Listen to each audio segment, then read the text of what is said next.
Hi everyone and welcome back to my Android tutorial, and in this video I'll be covering room database alongside with RxJava. Okay, so let's get started. I have already created my empty Android Studio project, and first thing we need to do is to add the necessary dependencies for our build.gradle file. Okay, and let's switch to the projects tab. And let's go to our app level build.gradle file.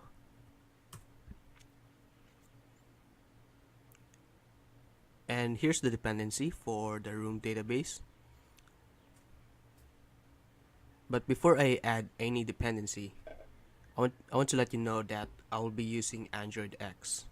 Okay, I'll not be using pre-AndroidX, which is completely standard. I will use this, but in order to import this Gradle, we need to migrate our project first to AndroidX because it is not migrated by default. Okay, it is using the support library. Okay, how to migrate to AndroidX? Okay, so as you can see right here, it is support and it's not AndroidX. Okay, so let's go into your project. Make sure that it's in the project tab, and then right click on the root directory of your project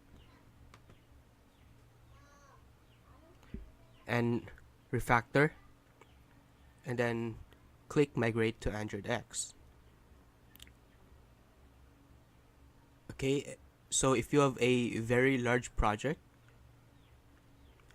you might want to back it up first before doing a migration, because some of the changes is that you need to completely deal with it manually. Okay, you need to import all of the classes by yourself because probably Android Studio can't do it for you.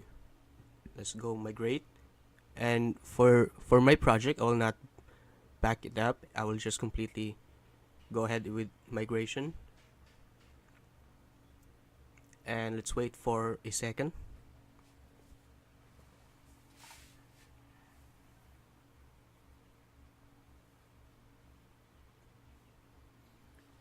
And do the refactor.